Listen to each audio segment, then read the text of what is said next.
இந்த கூட்டணி அமைவதில் அண்ணாமலைக்கும் விருப்பமில்லை, எடப்பாடிக்கும் விருப்பமில்லை.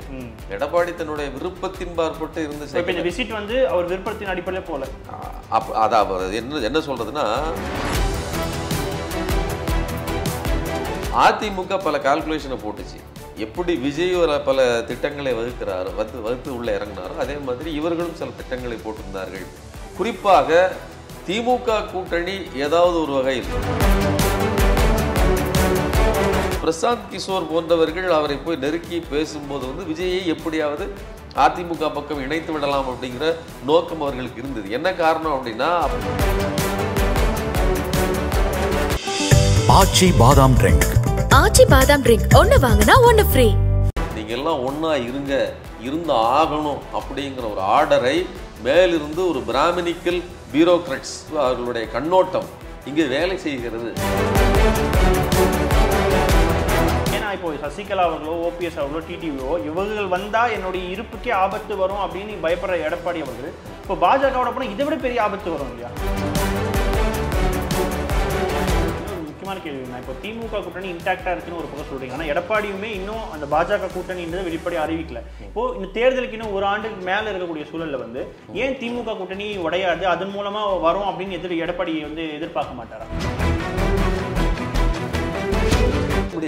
தேர்தல்ல இறுதி நாள்ல கூட எதுனாலும் மாறும் அப்படின்னு சொல்லுவாங்க இல்லையா? இன்னும் 1 இயர்ல எதுவுமே மாறாதா? திருமாவளவன் அவர்கள் கூட மக்கள் நல கூட்டணியில் இருந்தவர்.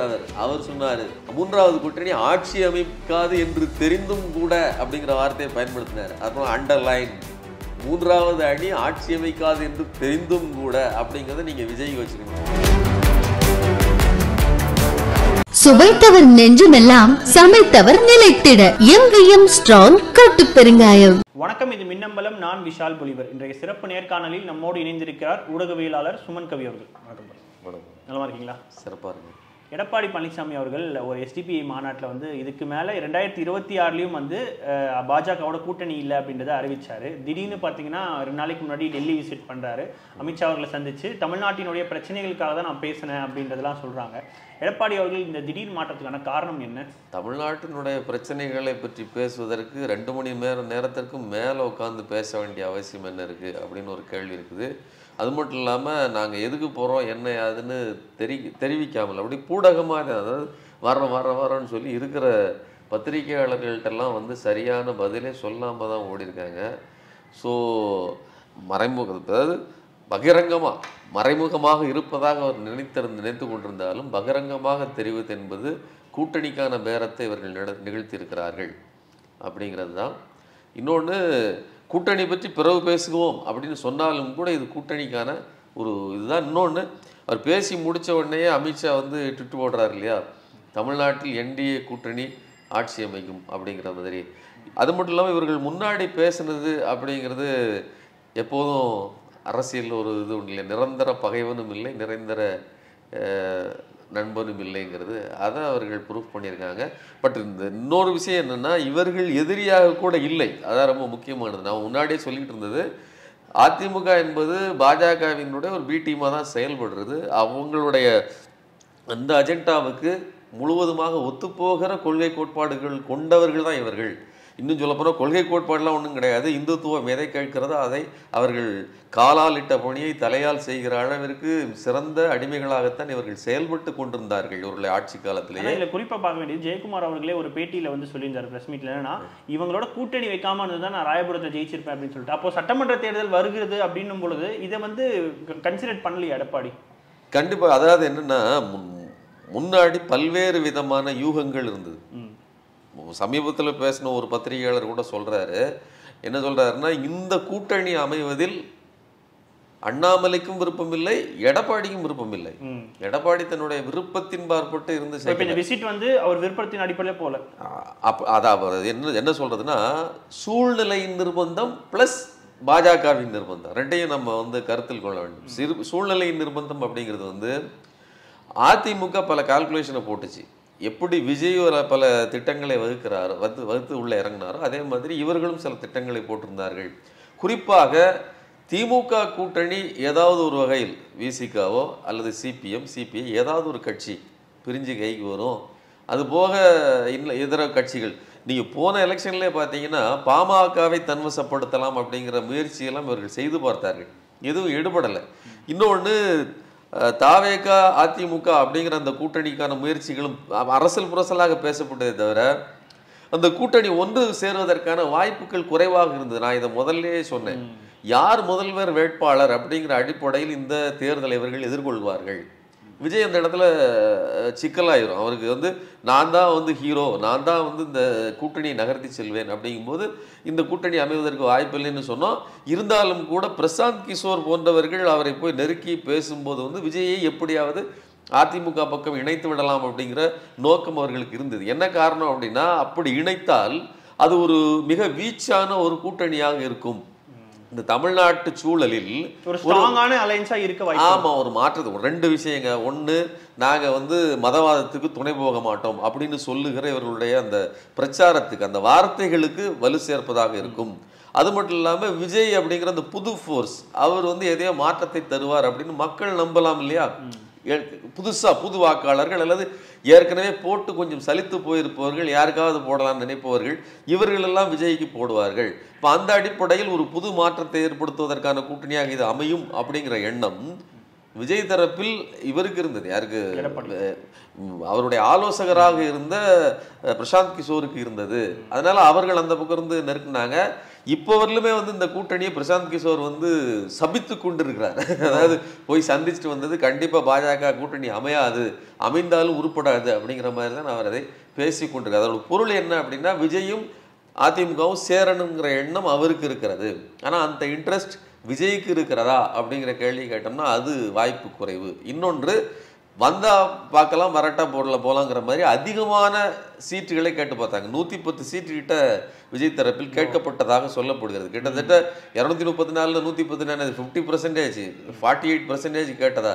ஒரு அன்டெஸ்டட் ஃபோர்ஸுக்கு 48% விட்டு கொடுக்குற அளவிற்கு அதிமுகவினுடைய பொதுச் செயலாளர் இவர் ஒன்றும் அவ்வளவு விவரம் தெரியாதவர் இல்லை.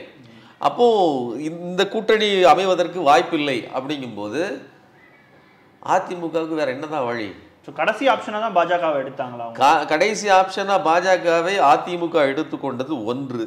இன்னொன்று, இந்த விரும்பாத கூட்டணிக்கு பாஜக ஒரு பெரிய நிர்பந்தத்தை கொடுத்திருக்கிறது. இதை நாம பார்க்கணும். நிர்பந்தம்ங்கிறது அவர்கள் கையில் இருக்கக்கூடிய, நம்ம இந்த விஷயத்தை ஒப்பிட்டு பாருங்க.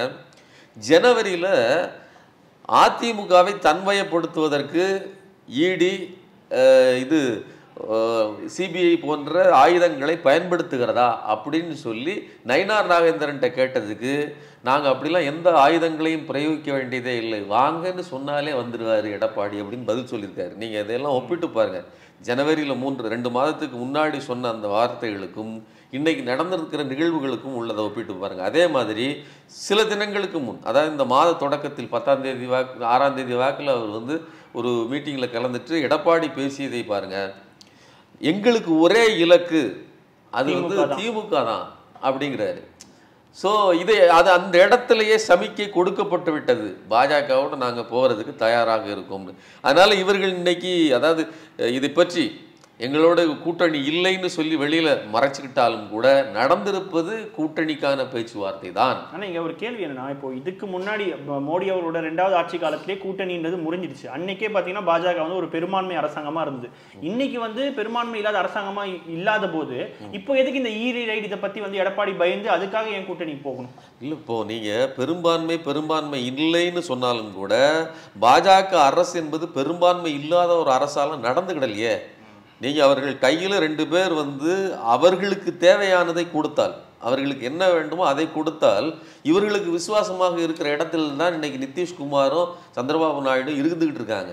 அவர்கள் செய்கிற எல்லா பித்தலாட்டங்களுக்கும், எல்லா அரசு முறைகேடான சட்டங்களுக்கும் இவர்கள் எந்த பெரிய எதிர்வினையும் மாற்றாமல் தான் இருக்கிறாங்க. அதனால இடி ரைடோ அல்லது சிபிஐ இந்த மாதிரியான விசாரணைகளையோ எதிர்கட்சிகள் மேல் ஏவி அவர்களை ஒடுக்குகிற வேலையை பாஜக செய்யத்தான் செய்கிறது. இன்னைக்கு வரையிலும் 1000 கோடி ஊழல்னு சொல்லி ஒரு பொய்யான குற்றச்சாட்டை திமுக மேல வைக்க முடியுதுன்னா எந்த அடிப்படையில்? இன்னைக்கு நான் என்ன சொல்றேன், 30 லட்சத்துக்கு மேலாக மணி லாண்டரிங், ஒரு முறைகேடான பணம் போயிருந்தாதான் கேஸையே நீங்க பதிவு செய்ய முடியும். அப்படின்னா தான் அடுத்த கட்டமா நீங்க அந்த கேஸ்ல இந்த பிரச்சனைகள்னு சொல்ல முடியும். ஆனா இந்த இடி அப்படி எதையுமே செய்யலையே. அந்த அப்படிப்பட்ட அந்த கேஸை அதாவது உருவாக்குவதற்காக நத்தம் விஸ்வநாதன் தங்கமணி காலத்தில் இருந்த கேஸுகளை, அதுவும் டாஸ்மாக் நிறுவனம் ஊழியர்கள் செய்த குற்றங்களுக்கு அவர்கள் மேல் நடவடிக்கை எடுப்பதற்காக கொடுத்த சின்ன சின்ன கேஸுகளை எல்லாம் சேர்த்து 41 கேஸ் போட்டு வச்சிருக்காங்க. அதில் 36 கேஸ் அதிமுக காலத்தில் உள்ள கேஸ். அப்போ இந்த அளவிற்கு ஒரு மோசமான பொய்யான குற்றச்சாட்டை சொல்லி ஒரு கட்சியை மிரட்ட முடியும்னு சொன்னால் ஆளுங்கட்சியை எதிர்கட்சியாக இருக்கக்கூடிய எடப்பாடி பழனிசாமிக்கு என்ன பெறும்? அதனால் அவர்கள் கண்டிப்பாக ஆயுதங்களை பிரயோகித்திருக்கிறார்கள். அதனால தான் நான் சொல்கிறேன். இன்னொன்று, நீங்கள் இன்னொரு விஷயத்தை யோசிச்சுக்கோங்க. எப்படி விஜய் அதிமுக இணைந்தால் யார் முதல்வர் வேட்பாளர்ங்கிற கேள்வி வருமோ, அதே மாதிரி எடப்பாடி பழனிசாமிக்கும் அண்ணாமலையின் தலைமைக்கும் முற்றிலுமாக ஒத்து வராது. கண்டிப்பா ஒத்து வராது. தலைமை மாற்றுவாங்களே அந்த டிமாண்ட். இப்போ என்னன்னா, இப்போ பேச்சுவார்த்தையில் அந்த டிமாண்ட் வைக்கப்பட்டிருக்கிறது அப்படிங்கிற தகவல் வந்திருக்குது. குறிப்பா அண்ணாமலை இருந்தால் இந்த கூட்டணிக்கு நாங்கள் வருவதற்கு வாய்ப்பு இல்லை. அவர் எடப்பாடி பழனிசாமி 2 முக்கியமான விஷயங்களில் அழுத்தமாக இருக்கிறார். ஒன்று, அதிமுகவை ஒன்றாக இணைப்பது. அதெல்லாம் பேசாதீங்க. அது நான் தான் தலைவர், மற்றவர்கள் எல்லாம் போனது தான் அப்படிங்கிறாரு. சேரணும் கூட அவர் சொல்லலை. அதோட பொருள் என்னன்னா, ஓபிஎஸ் வேணும், சின்ன ஒரு சசிகலா வேண்டும், டிடிவி தினகரன் வேண்டும், அப்படிலாம் நினைக்கல. என் தலைமையில் இருக்கிற கட்சி அதுதான் கட்சி, மற்றதெல்லாம் பிரிந்தது தான் அப்படின்னு அணுகக்கூடியவர். அதே மாதிரி அண்ணாமலையினுடைய பேச்சுக்கள், அவருடைய நடவடிக்கைகள் அதையெல்லாம் எடப்பாடி பழனிசாமிக்கு முற்றிலும் ஒவ்வாதவை.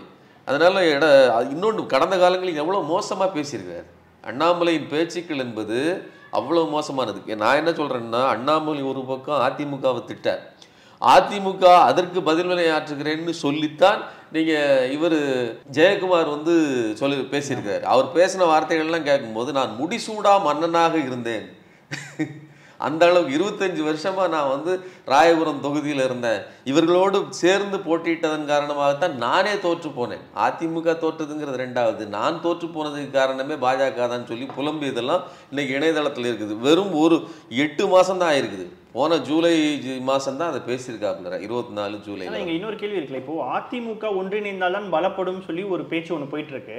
அப்போ அதிமுகவில் வெளியில போனவங்க போனதுதான் சொல்றாரு. அப்போ பாஜகவோட கூட்டணினா இது எந்த மாதிரியான கணக்கு எடப்பாடி போடுறாரு? எடப்பாடி பல கணக்குகளை போடுகிறார். ஆனாலும் கூட ஒருங்கிணைந்து நின்று சண்டையிட வேண்டும் அப்படிங்கிறது பிராமணிக்கல் ஐடியாலஜி, அவர்களுடைய ஒரு இன்டலெக்சுவல் சொல்லுகிற சித்தாந்தம். நான் இதை இப்படி சொல்றேன், ஏன்னா அப்பதான் திமுகவை ஜெயிக்க முடியும், இல்லதான் நேர்கொள்ள முடியும். அதுதான். இப்போ என்னன்னா, நீங்க சுமன் ஸ்ரீராமன் ஒரு முறை பேசும்போது சொன்னது தனித்தனியாக போட்டியிடுவது தற்கொலைக்கு சமமானது அப்படின்னு சொன்னார். அந்த வார்த்தையை நீங்க அப்படி வச்சுக்கோங்க. இன்னொரு பக்கம் பாஜகவுக்கும் திமுகவுக்கும் நெருக்கமாமே அவர்கள் பேசிட்டு இருக்காங்களாமே, இந்த பொய்யை விதைத்து விதைத்து விதைத்து இவர்கள் இல்லைங்க நாங்கள் சேரலன்னு இவர்கள் பிரிய வேண்டிய கட்டாயத்தை திமுக உருவாக்கி விடும்னு சொல்லி திமுக மேடையிலேயே போய் நின்று பாண்டே பேசுகிறார். அதே பாண்டே தான் இன்னைக்கு சொல்றாரு. என்ன சொல்றாரு? அண்ணாமலைக்கும் இந்த எடப்பாடி பழனிசாமிக்கும் இந்த கூட்டணி விருப்பம் இல்லை, கட்டாய கல்யாணம் அப்படிங்கிற மாதிரி கட்டாயப்படுத்தி வேற வழி இல்லாமல் 2 பேர் கைகளையும் பிடித்து நெருக்கப்பட்டிருக்கிறது, பிணைக்கப்பட்டிருக்கிறது அப்படின்னு அவர் சொல்றாரு. அப்போ இதெல்லாம் ஒப்பிட்டு பாருங்கள். கட்டாயமாக நிர்பந்தமாக வலிந்து நீங்க எல்லாம் ஒன்னா இருந்து ஆகணும் அப்படிங்கிற ஒரு ஆர்டரை மேலிருந்து ஒரு பிராமணிக்கல் பியூரோக்ராட்ஸ் அவர்களுடைய கூட்டமைப்பு, அவர்களுடைய கண்ணோட்டம் இங்கே வேலை செய்கிறது அப்படிங்கிறது. இப்போ இதனால பாஜகவுக்கோ இல்லை பாஜகவின் நோக்கமோ வெற்றி பெறுமா? இப்படி ஒரு அது எப்படி வெற்றி பெறும்? நான் என்ன கேட்கறேன்னா, மக்கள் லாபம் இல்லாம பாஜக ஒரு விஷயம் செஞ்சிருமா? அதாவது பாஜகவுக்கு லாபம் இருக்கு, ஆனா பாஜகவுக்கு லாபம் இருக்கு. ஆனா பாஜகவோடு சேர்ந்திருக்கிற அதிமுகவுக்கும் கூட சிறிதளவுக்கு ஒரு லாபம் இருக்கு. ஆனால் வெற்றிங்கிற ஒண்ணு இருக்குல்ல, அது கண்டிப்பா கிடைக்க போறது இல்லை. பாஜகவுக்கும் கிடையாது, அதிமுகவும் கிடையாது. அந்த கூட்டணிக்கு வெற்றி கிடையாதுங்க. ஆனா அந்த கூட்டணி அமைவதனால் அதிமுகவுக்கு என்ன லாபம் அப்படின்னு கேட்டீங்கன்னா, ஒன்றியத்தில் ஏற்கனவே அவர்கள் ஆட்சியில் இருக்காங்க. அதனால அவர்களால் வரக்கூடிய அம்புகள், அதாவது நான் சொன்ன ஈடி அந்த மாதிரியான ரைடுகளிலிருந்து இவர்கள் தப்பித்து கொள்ளலாம். இன்னொன்று, வேறு ஏதாவது தேவைகள் இருந்தால் அந்த அதிகாரத்தை பயன்படுத்தி கொள்ளலாம். இன்னொரு பக்கம் பாஜகவுக்கு என்னன்னா, தங்களுடைய கட்சியை இந்த கட்சியோடு இணைத்துக் கொள்வதால் அதிமுக காரர்கள் ஏற்கனவே ஒன்றில் ஓட்டு போட வைத்து பழக்கி இருக்கிறாங்க. அதிமுக காரர்களை பாஜகவிற்கு ஓட்டு போடுவது என்ற பழக்கத்துக்கு உட்படுத்தி இருக்கிறார்கள். நீங்க இன்னொன்னையும் கவனிங்க, கடந்த எடப்பாடி ஆட்சியிலும் பாஜக தான் கட்டுப்பாட்டில் வைத்திருந்தது. எடப்பாடி ஆட்சி நாம் அதனால தான் வந்து பல்வேறு தளங்களில் பாதந்தாங்கி பழனிசாமிங்கிற வார்த்தை முதல்வர் பல்வேறு இடங்களில் குறிப்பிட்டிருக்கிறார். அடிமை எடப்பாடிங்கிற வார்த்தை சமூக வலைதளங்களில் நாம் பார்க்கலாம். கால் அமுக்கி கொண்டிருப்பது போல அமித்ஷாவுக்கு ஓபிஎஸும் இபிஎஸும் கால் அமுக்கி கொண்டிருப்பது போல கார்ட்டூன் வரைந்து கேலி செய்தார்கள். அவ்வளவு நடந்தப்பவும் கூட பாஜக நேரடியான கூட்டணியிலிருந்து இவர்கள் ஆட்சியை பிடிக்கவில்லை. அப்படி ஆட்சிக்கு வரல. ஜெயலலிதா ஆட்சி அமைத்து கொடுத்துட்டு இறந்து போயிட்டாரு. இவங்க அந்த ஆட்சிக்கு வந்தாங்க.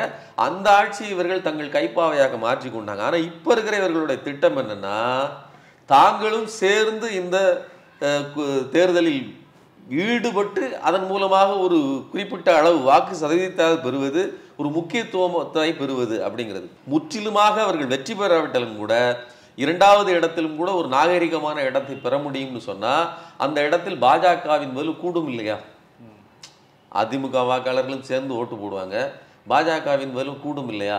அந்த இடத்தில் பகுதியாக வாக்காளர்களை பிரித்து தன் பக்கம் சேர்க்கிற வேலை வெற்றிகரமாக பாஜகவுக்கு முடியும். அதாவது அதிமுகவை தன்மையப்படுத்துறது. ஆமா, அதிமுக வாக்காளர்களை பாஜக பக்கம் வாக்களிக்க பழக்குவது. அதுதான் கடந்த தேர்தல் 2021 தேர்தலில் நடந்துச்சு. இப்பவும் அதான் நடக்க போகிறது. இப்படி ஒரு ஆபத்து இருக்கிறது வந்து எடப்பாடிக்கு தெரியாதா? எடப்பாடிக்கு வேற ஆப்ஷன் கிடையாது. நான் என்ன கேட்குறேன்னா, நீங்கள் எதிரில் ஒரு மிகப்பெரிய கட்சி நின்று அதுவும் அந்த கூட்டணியை அசைக்கவே முடியல. 2017க்கு பிறகு நீங்கள் அந்த கூட்டணி எந்த இடத்துலையும் உங்களால் ஓட்ட போட முடியல. அதிலிருந்து ஒரு சின்ன செங்கலை கூட உருவ முடியல. இந்த அண்ணாமலையின் வார்த்தைகளில் சொல்வதாக இருந்தால் என்னுடைய வேலையே அண்ணா அறிவாலயத்தினுடைய ஒத்த செங்கலாக உருவது. நான் என்ன சொல்கிறேன், ஒரு செங்கல் இல்லை, ஒரு துகளை கூட அந்த கூட்டணியில் இருந்தே உருவம் இல்லை. அப்புறம் அண்ணா அறிவாலயம் நீங்கள் ரெண்டாவது, சரிங்களா? அப்போ இப்படிப்பட்ட நிலைமையில் வெறும் வாய்தான் உங்களுடைய கட்சி என்று இருக்கும்போது இந்த அதிமுகவுக்கும் அதே நிலைமை தான். அவர்கள் இழந்து கொண்டே இருக்கிறார்கள். 10 தோல்வின்னு சொன்னால் 10ஐயும் தாண்டி 15, 20ன்னு போகும் போல இருக்கு. அப்படிப்பட்ட தோல்விகளின் நாயகனாக எடப்பாடி இருக்கிறார். அதனால அவருக்கு வேற வாய்ப்பு இல்லை. ஏன்னா இப்போ சசிகலா அவர்களோ ஓபிஎஸ் அவர்களோ டிடிவியோ இவர்கள் வந்தா என்னுடைய இருப்புக்கே ஆபத்து வரும் அப்படின்னு பயப்படுற எடப்பாடி அவர்கள் இப்போ பாஜகவோட போனா இதை விட பெரிய ஆபத்து வரும் இல்லையா? பாஜகவோட போகாமல் இருந்தால் கட்சியே காணாமல் போய்விடும். அதாவது அந்த கட்சி நடத்துவதற்கான தேவையே இல்லாமல் போயிடும்ங்கிற ஒரு நெருக்கடி இருக்கிறது. இப்போ நீங்கள் நாம சொல்கிறோம், என்ன சொல்கிறோம்னா, இந்துத்துவ கூட்டத்தோடு சேரும்போது திமுக என்ன மாதிரியான இதை வைக்கும்? எங்களுக்கு அதாவது மும்மொழி கொள்கை திணிக்கிற, நீங்கள் நல்லா கவனிங்க, நேற்று பேசும்போது எடப்பாடி பழனிசாமி மும்மொழி கொள்கை திணிக்கக்கூடாது, புதிய கல்விக் கொள்கையை கொண்டு வரக்கூடாதுன்னெலாம் கருத்துக்களை சொன்னார்னு சொல்லி செய்தி வருது. இதுல எவ்வளவு முரண்பாடு இருக்கு பாருங்க. இங்க இருக்கக்கூடிய தமிழ்நாட்டின் உணர்வு நிலை என்பது மும்மொழி கொள்கை வரக்கூடாது, இந்தி திணிப்பு வரக்கூடாது, பிஎம்சி பள்ளிகள் வேண்டாம், எங்களுக்கு புதிய கல்விக் கொள்கை வேண்டவே வேண்டாம். இதுதான். அதுக்காக 2000 கோடி இல்லை, 5000 கோடி இல்லை, 10,000 கோடி இழப்பதற்கு கூட நாங்கள் தயாராக இருக்கோம். இப்படி ஒரு கட்சி இருந்து சண்டையிட்டு இருக்கும்போது, இதுதான் மக்களின் உணர்வு நிலையாகவும் இருக்கும்போது நீங்க பாஜகவோடு இணைகிறீர்கள்னா பாஜக என்ன முழக்கத்தை வைக்குது? நேற்று கூட அண்ணாமலை என்ன சொல்லியிருக்கிறாரு, நீங்கள் சமஸ்கிருதத்திற்காக என்ன நிதியை ஒதுக்கி இருக்கிறீர்கள்னா தமிழ்நாடு அரசை பார்த்து கேட்கிறாரு. தமிழ்நாடு அரசு எதுக்காக சமஸ்கிருதத்துக்கு நிதி ஒதுக்கணும்? நாங்கள் ஏன் நடுராத்திரியில் சுடுகாட்டுக்கு போகணுங்கிற கேள்வி தானே. இந்த கேள்வி தான் திமுக வைக்கிறது. அப்போ 2 பேரும் முரண்பட்ட கருத்துக்களோடு இணைந்து எந்த கொள்கை கூட்டணி கிடையாது. ஆனா இந்த முரண்பாடே இவர்களை பலவீனப்படுத்தும். ஆனா திமுக ஆட்சி அகற்றணும்ன்ற ஒரு பாயிண்ட்ல நிப்பாங்க இல்லையா? அவர்கள் சொல்லிட்டு இருப்பாங்க, அவர்கள் இந்த நோக்கத்துக்காகத்தான் இந்த கூட்டணி அமைக்கிறாங்க, இதை சொல்வார்கள். ஆனா திமுக இதை எப்படி டிஃபெண்ட் பண்ணும்? பாசிச பாஜக இந்துத்துவத்தை இங்கே கொண்டு வரும், எங்களுக்கு நிதி தராதது 29 பைசா பாஜக. இன்னொரு முக்கியமான கேள்வி, நான் இப்போ திமுக கூட்டணி இன்டாக்டா இருக்குன்னு ஒரு பக்கம் சொல்றீங்க, ஆனா எடப்பாடியுமே இன்னும் அந்த பாஜக கூட்டணின்றதை வெளிப்படை அறிவிக்கல. இப்போ இந்த தேர்தலுக்கு இன்னும் ஒரு ஆண்டுக்கு மேல இருக்கக்கூடிய சூழல்ல ஏன் திமுக கூட்டணி உடையாது, அதன் மூலமா வரும் அப்படின்னு எடப்பாடி எதிர்பார்க்க மாட்டாரா? அவர் என்ன வேணாலும் எதிர்பார்க்க. அப்படி அதாவது என்னன்னா, அப்படி ஒரு எதிர்பார்ப்பு இருந்தது. நான் தான் சொல்றேன், இந்த கூட்டணியை உடைப்பதற்கு எடப்பாடி மட்டும் இல்லை, விஜய் முதற்கொண்டு வேலை செய்தார். விஜய் வந்த உடனே செய்த வேலை நீங்கள் ஒரு நாடகம் மாதிரி நடந்ததெல்லாம் யோசிச்சு பாருங்க. நடக்கும்போது நமக்கு தெரியாதுங்க இது திட்டமிடுதல் இருக்கா திட்டமிடுதல் இல்லையான்னு. நடந்து முடிஞ்சதுக்கு அப்புறமாவது ஒரு புரிதல் வேணும்ல. நான் என்ன கேட்குறேன், விசிகாவில் போய் ஆதவ அர்ஜுனா திடுதுப்புன்னு சேருதாரு. திடுதுப்புன்னு ஒரு ஃபார்வர்ட் கம்யூனிட்டியை சேர்ந்த அவருக்கு திடுதுப்புன்னு பெரியாரிஸ்டாக அம்பேத்கரியவாதியாக மாறுகிறார், சமத்துவத்தை பேசுகிறார். அந்த கட்சியில் இருக்கக்கூடிய திருமாவை விட நான் தான் மிகப்பெரிய சமத்துவவாதி, நான் தான் தலித் மக்களுக்கு விடுதலை வாங்கி தரப்போகிறேன் அப்படி இப்படின்னு பேசுறாரு. சொல்லிட்டு ஒரு தலித் முதல்வர் தான் வர வேண்டும்னு ஒரு பிட்டை போட்டு இந்த கூட்டணியில் சலசலப்பை ஏற்படுத்துறாரு. நடந்ததெல்லாம் நமக்கு தெரியும். அதுக்கு பிறகு ஒரு புத்தகத்தை வெளியிடுவதற்காக 2 பேரையும் விஜயையும் இவர்களையும் இணைத்து ஒரு மேடையில் எதையாவது ஒரு நாடகத்தை அரங்கேற்றி விடலாம்னு கற்பனை பண்ணாங்க. அதை லாபகமாக விசிக தடுத்துச்சு. குறிப்பாக திருமாவளவன் அவர்கள் பல்வேறு கூட்டணியை அமைத்து வெற்றிகரமாக இதனுடைய கூட்டணி கணக்குகளை நகர்த்திக்கிட்டு இருக்கிறவர். இந்த சில்லறைத்தனமான வேலைகள்லாம் எங்களை இழுத்து விடாதீங்கன்னு கரெக்டாக புரிஞ்சு விலகிட்டாரு.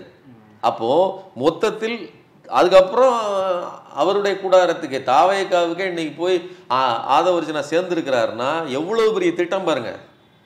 எளிதில் புரிஞ்சுக்கிட்டே முடியாது. முதல்ல நடக்கல இறுதி நாள்ல கூட எதுனாலும் மாறும் அப்படின்னு சொல்லுவாங்க இல்லையா? இன்னும் 1 இயர்ல எதுவுமே மாறாதா? சுத்தமா மாறாதுன்னு நான் சொல்றேன். இப்பவும் சொல்றேன், இதுவெல்லாம் மாறாதுன்னு சொல்லலை. மாறுவதற்கான புறவைய காரணிகள் இருக்கணும்ல. நான் என்ன சொல்றேன், இப்போ பாஜகவையும் அதிமுகவையும் இந்த விஜயையும் இன்ன பிற எல்லோரையும் சேர்த்து வைக்கிற ஏதாவது ஒரு காரணி இருக்கா? திமுகங்கிறத தவிர்த்து திமுக ஒரு அரசு, அவ்வளவுதான். அந்த அரசு மோசமா நடந்துகிட்டு இருக்குன்னு சொல்றதுக்கு உங்க கையில ஒரு டேட்டாவும் இல்லை. இது கொடூரமான ஆட்சி, மக்களே விரும்பவில்லைன்னு சொன்னா இந்நேரம் இந்த கூட்டணி எப்போ உடைஞ்சிருக்குமே.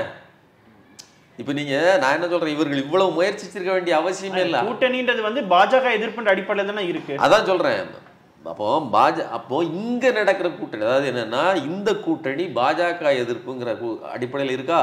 அதே மாதிரி அதுக்கு என்ன பின்புலமா இருக்குது? பாஜக எதிர்ப்பு அப்படிங்கிறது இந்துத்துவ பாசிசம் அப்படிங்கிற அதாவது இந்து மேலாண்மை. வடநாட்டில் இன்னைக்கும் உங்களுக்கு தெரியும், ஒரு காமெடி ஷோ பண்ணாருங்கிறதுக்காக அவருடைய யூடியூப் சேனலையே உடைச்சி தள்ளி இருக்கிறாங்க. அதெல்லாம் எவ்வளவு கொடூரமான நிகழ்வுகள். இப்படி எல்லாவற்றையும் நிகழ்த்தக்கூடிய இந்துத்துவ பாசிசத்தை நிறுத்தணும் அப்படிங்கிறதுக்காக கூடியிருக்கிற கூட்டம் தான் இது. இவர்களுக்குள் முரண்பாடு இல்லையானா இருக்குது. என்னதான் முரண்பாடு இருந்தாலும் பாஜக என்கிற ஒற்றை எதிரியை சரியாக அவர்கள் புரிந்து வச்சிருக்காங்க. இங்க திமுகங்கிற ஒற்றை எதிரி சொல்றாரு இல்லையா எடப்பாடி பழனிசாமி, எங்களுக்கு திமுக தான் ஒற்றை எதிரி. சரி, அப்போ மற்ற விஷயங்களை எல்லாம் சமரசம் பண்ணிட்டு விஜயோ நீங்களோ பாஜகவோ மற்றவர்களோ சேர்ந்துட முடியுமா? உங்களுடைய பர்சனல் ஈகோ தானே வேலை செய்யுது. நான் என்ன கேட்குறேன், நேற்று சந்தித்த நீங்கள் கூட அண்ணாமலை வேண்டாம் அப்படின்னு டிமாண்ட் வச்சிங்கன்னு சொல்றாங்கல்ல, ஏன் வைக்கிறீங்க? அது அப்போ உங்க பர்சனல் ஈகோ தானே. அண்ணாமலை ஒரு நபர், அவர் என்ன பேசினாலும் பேசிட்டு போறார். எங்களுக்கு எதிரி திமுக தான், அதே மாதிரி எங்களுக்கு எதிரி திமுக தான். ஓபிஎஸ் வந்தா என்ன, சசிகலா வந்தா என்ன, வரட்டா என்ன, எனக்கு அதை பத்தி கவலை இல்லை, நம்ம வீழ்த்த வேண்டியது அவர் தான் அப்படிலாம் பேசியிருக்கணும். நாங்களே கூட மாட்டோம், அதிமுகவே ஒன்றாக கூடாது எனும்போது பாஜகவும் இவர்களும் கூட்டாக சேர்ந்து மட்டும் திமுக கூட்டணியை வீழ்த்துவாங்கன்னு எப்படி எதிர்பார்க்க முடியும்? அப்போ நீங்க லாஜிக்கலாவே யோசிச்சுக்கோங்க. திமுக கூட்டணிக்கு ஒரு பிடித்தமான இலக்கு இருக்குது, ஒரு அழுத்தமான கட்டுவிப்பதற்கான ஒரு காரணம் இருக்குது, ஒரு மோட்டிவ் இருக்குது. ஆனால் அதிமுக கூட்டணிக்கோ அல்லது எதிர்த்து நீக்கக்கூடிய உதிரிகளுக்கோ அந்த இலக்கில் பிடிப்பு இல்லை. தங்களுடைய பர்சனல் ஈகோவை விட்டு கொடுத்து விட்டு இந்த இலக்கை அடைவதற்காக அவர்கள் தயாரில்லை. விஜய்க்கு என்ன இலக்குங்க? எனக்கு திமுகவை வீழ்த்துவதுதான் இலக்கு அப்படின்னு சொன்னா நான் முதல்வர் ஆகணுங்கிற அந்த கனவு தூரத்துக்கு வச்சிட வேண்டியதானே, பேரம் பேசுறதுல குறைச்சிக்கிட வேண்டியதானே. நீங்க இன்னும் அன்டெஸ்டட், அதிமுக கூட நீங்க என்ன கொடுப்பீங்களோ கொடுங்க பரவாயில்லைங்க அப்படின்னு வந்திருக்கலாம்ல. அப்போ யாருமே தன்னுடைய பொசிஷன்ல இருந்து நகராமல் ஒட்டிக்கிடுவோன்னு எப்படி ஒட்ட முடியும்? இன்னொரு கேள்வி இருக்கு. இப்போ திமுகவுடைய கணக்கு நம்ம பார்த்தோம்னா இப்போ தொடர்ச்சியா பாஜகவோட அதிமுக கூட்டணிக்கு போகும்னு சொல்லி தொடர்ச்சியா அவங்க அந்த வாதத்தை வைக்கிறாங்க. இப்போ ஒருவேளை இப்போ பாஜக அதிமுக சேருதுன்னும் பொழுது அந்த 5 முனை அப்படின்றது பார்த்தீங்கன்னா கொஞ்சம் சுருங்குது, 4 முனை அப்படின்ற மாதிரி. பட் எப்படி பார்த்தாலும் திமுக அதிமுக கூட்டணி இப்படிதான் போயிட்டு இருக்கும்போது இது திமுக டேமேஜ் ஏற்படுத்தாது. ஏன்னா கடந்த முறையே பார்த்தீங்கன்னா இவங்க 2 பேரும் பிரிஞ்சிருந்ததுனால திமுக வெற்றி பெறுது அப்படின்ற ஒரு கருத்து இருக்கும் பொழுது இப்போ இவங்க 2 பேரும் கூட்டணி சேர்றாங்கன்னா அது திமுகவுக்கு ஒரு டஃப் கொடுக்காதா? முதல் விஷயம், இந்த அரசு இந்த பிரச்சனையில் மிகப்பெரிய மோசத்தை செய்து விட்டதுன்னு சொல்லி குற்றம், அதாவது ஒன்று குற்றம் சாட்டியோ அல்லது அந்த நிகழ்ச்சியை காட்டியோ சொல்லுவதற்கு ஒரு மிகப்பெரிய ஓட்டை இங்கே விழவில்லை. அவங்க சட்டம் ஒழுங்குன்றத அவங்க குற்றச்சாட்டு சட்டம் ஒழுங்குங்கிறத அவங்க சொல்றாங்க. டேட்டா என்ன சொல்லுது அல்லது மக்கள் என்ன சொல்றாங்க? மக்கள்கிட்ட போய் கேளுங்க. சட்டம் ஒழுங்கு சரியில்லைன்னு சொல்றேன். ரோட்ல அதாவது தினசரியும் மார்க்கெட்டுக்கு போயிட்டு வந்துட்டு தினசரி வேலைக்கு போயிட்டு வந்திருக்க சாதாரண மக்கள்கிட்ட போய் கேளுங்க, சட்டம் ஒழுங்கு என்ன பிரச்சனைன்னு கேட்டால் யாருக்கும் எந்த பிரச்சனையும் கிடையாது. பேப்பரை பார்க்குறவங்களுக்கு சில பிரச்சனைகள் இருப்பது. ஏன்னா பேப்பரில் காலங்காலமாக வரும், அங்கொன்றும் இங்கொன்றுமாக கொலை, செவுத்துக்கு அங்கோடி நடந்துக்கிட்டே தான் இருக்குது. மொத்தமாக கூட்டி கழிச்சு பார்த்தீங்கன்னா டேட்டா என்ன சொல்லுகிறது? இன்றைக்கும் கிரைம் ரேட்டில் ராஜஸ்தான் தான் அதிகமான கிரைம் ரேட் இருக்குது, உத்தரப்பிரதேசம் அதுக்கு அடுத்த இடத்துல இருக்குது, குஜராத் அதுக்கு இடத்துல இருக்குது. இந்த வருஷம் அப்படியே இருக்குது. 23வது இடம், 22வது இடம், 21வது இடம். தமிழ்நாடு அப்படி இல்லையே. இன்றைக்கும் நீங்கள் டைம்ஸ் ஆஃப் இந்தியா வெளியிட்டு இருக்கக்கூடிய இந்த இதில் ஸ்டாட்டிஸ்டிக்ஸ் என்ன சொல்லுது? தமிழ்நாடு மிகச்சிறந்த மாநிலம். சிவிக் சென்ஸ்லேருந்து பாதுகாப்பிலிருந்து பெண்கள் உரிமையிலிருந்து எல்லாவற்றிலும் தமிழ்நாடு சிறந்த மாநிலமாக இருக்குங்கிறது தான் டேட்டா சொல்லுவது. அதனால மக்களுக்கு ஒரு பிரச்சனையும் இல்லை. அப்போ இவர்கள்ட்ட குறை சொல்வதற்கு கையில் ஒன்றுமே இல்லை. ஒரு 5 ஆண்டுகள் ஒரு ஆட்சியின் போது அதுக்கு ஆன்டி இன்கம்பன்சி இருக்காதா? ஆன்டி இன்கம்பன்சி இருக்கத்தான் செய்யும். ஒன்று ஆன்டி இன்கம்பன்சிங்கிறது என்ன? ஒரு போர் தான். நீங்கள் அதை ரொம்ப நேரமாக நான் இதையே பார்த்துக்கிட்டு இருக்கேன்னு ஒரு டிவி பார்க்குற மாதிரியான போரை தான் நீங்கள் ஆன்டி இன்கம்பன்சின்னுங்கிறீங்க. மீடியாக்கள் கூடுதலா இந்த விஷயத்தை ஏதாவது 40 ஆண்டுகால அரசியல் அப்படிதான் நடந்திருக்கு தமிழ்நாட்டுல. கடைசியா 2016 தான் கொஞ்சம் மாற்றா 10 வருஷம் அதிமுக. அப்ப 2016ல என்ன நடந்துச்சு? 3வது முனையாக ஒரு கூட்டணி வந்தது இல்லையா? இப்ப விஜய் என்ன பண்ணுவாரு? உடைப்பார் வாக்குகளை. விஜய் வாக்குகளை பிரிப்பார் இல்லையா? எப்படி நீங்க 2016ல ஜெயலலிதா அதிமுக வெற்றி பெற்றதற்கு பின்னாடி 3வது அணியின் பங்கு முக்கியமானது. மக்கள் நல கூட்டணி. ஆமா, இன்னும் கூடுதலா போன வாரம் பேசின திருமாவளவன் அவர்கள் கூட மக்கள் நல கூட்டணியில் இருந்தவர். அவர் சொன்னாரு 3வது அணி மூன்றாவது கூட்டணி ஆட்சி அமைக்காது என்று தெரிந்தும் கூட அப்படிங்கிற வார்த்தையை பயன்படுத்தினார். அப்புறம் அண்டர்லைன் 3வது அணி ஆட்சி அமைக்காது என்று தெரிந்தும் கூட அப்படிங்கிறத நீங்க விஜய் வச்சுக்கணும். விஜய் கூட்டணி சேர்ந்தாலும் சரி, சேராமல் தனித்து நின்றாலும் சரி, சீமான் தனித்து நின்றாலும் சரி, அது 3வதாக உதிரிகளாக இருக்கும். அப்படி தனிச்சு நிற்பது என்பது பலவீனத்தை தான் ஏற்படுத்தும். அதனால 2016 எப்படி நடந்ததோ அதை விட ஒரு ஸ்வீப் லீப்ல தான் இவர்கள். இன்னும் கூடுதலாக என்ன சொல்றாருன்னா, இவர்கள் 200 சீட்டுன்னு சொல்லியிருக்காங்க. அது ஒரு மிகப்பெரிய பாய்ச்சல். அந்த பாய்ச்சலுக்கான வாய்ப்பு இருக்குன்னு தான் நான் நினைக்கிறேன். இன்னொன்று நான் முக்கியமாக சொல்றேன், இவர்கள் தனித்தனியாக நின்றாலும் அதை எப்படி பிரச்சாரம் பண்ணணும் அப்படிங்கிறது திமுகவுக்கு தெரியும். ஒன்று. இன்னொன்று, சேர்ந்து நின்றால் இன்னும் வசதிங்க. பாஜக தான் ஒன்றியத்திலிருந்து முற்றிலுமாக நமக்கு எதிர்த்துக்கிட்டு இருக்கு தமிழர்களை. நீங்க சமஸ்கிருதத்துக்கு ஏன் பணம் ஒதுக்கலைன்னு சொல்லி தமிழ்நாட்டுல பேசிட்டு இருக்குன்னா இவர்களுக்கு உணர்விலேயே தமிழ் உணர்வில் இல்லையா? இப்ப இதை காயின் பண்ணி இவர்களும் அவர்களும் ஒன்றுதான் பிரச்சாரம் பண்ணுவது ஈஸி இல்லையா? எல்லா தேர்தலையும் ஒரே இஷ்யூ எடுப்படுமா? இஷ்யூ ஒன்று தானே. நான் என்ன சொல்றேன், வியாதி ஒன்று தான். ஒருத்தருக்கு ஒரு வியாதி வந்துருச்சு, இதுதான் உங்களுக்கு வியாதின்னு சொல்லும்போது 5 வருஷம் கழிச்சு வேற வியாதியை சொன்னாப்புல அப்படி கிடையாது. உங்களுக்கு 5 வருஷம் கழிச்சு முத்தி இருக்குன்னு தான் சொல்லணும். நான் என்ன கேட்கறேன்னா, நான் என்ன சொல்றேன்னா, நீங்க 2014 ஜெயிக்கிறாங்க, அதுக்கப்புறம் 19க்கு பிறகு கூடுதலா வீரியம் ஆயிருக்காங்க, அப்புறம் 24 இன்னும் கூடுதலா வீரியம் ஆயிருக்காங்க. அப்போ நான் என்ன சொல்றேன், ஒவ்வொரு 5 ஆண்டுகளுக்கு தாண்டவும் பாஜகவின் குற்றத்தின் அளவு பெருகிட்டே போகுது. இப்போ இதெல்லாம் சேர்ந்து தான் இந்த தேர்தலை தீர்மானிக்க போகிறது. நாங்க என்டிஏ, நீங்க நல்லா கவனிச்சுக்கங்க, நேத்து அமித்ஷா என்ன சொல்றாரு, என்டிஏ கூட்டணி ஆட்சி அமைக்கும் அப்படின்னு சொல்றாரு. அதோட பொருள் என்ன? பாஜக நேரடியாக களத்தில் வரும்னு அர்த்தம். அப்போ திமுக என்ன சொல்லும்? பாஜகவா திமுகவா, உங்களுக்கு என்ன வேண்டும்? பாசிசமா சமூக நீதியா? பேசுமா பேசாதா? இதுதான் பிரச்சாரங்க. நான் என்ன சொல்றேன், பாஜகவும் அதிமுகவும் கூட்டணி அமைச்சதுன்னா பாஜகவா திமுகவா, திமுகவா பாஜகவா, சமூக நீதியா பாசிசமா, இப்படிதான் தேர்தலை அவர்கள் எதிர்கொள்வார்கள். நீங்க இதை எப்படி கன்வின்ஸ் ஆவீங்க அல்லது மக்கள் எப்படி கன்வின்ஸ் ஆவீங்க அப்படிங்கிறதெல்லாம் இதுதான் விஷயம். இது எத்தனை காலம் வந்து இதையே பேசிக்கிட்டே இருக்காங்க. அது பிரச்சனை அதுதானே. நிச்சயமா பல்வேறு கேள்விகளுக்கு மிக ஆழமாகவும் பொறுமையாகவும் பதிலமைக்கு மிக்க நன்றி. நன்றி. ஆச்சி பாதாம் ட்ரிங்க். ஆச்சி பாதாம் ட்ரிங்க் ஒன்னு வாங்கினா ஒன்னு ஃப்ரீ. சுவைத்தவர் நெஞ்சுமெல்லாம் சமைத்தவர் நிலைத்திட எங்கேயும் ஸ்ட்ராங் கட்டு பெருங்காயம். மின்னம்பலம்.com தமிழின் முதல் மொபைல் பத்திரிகை.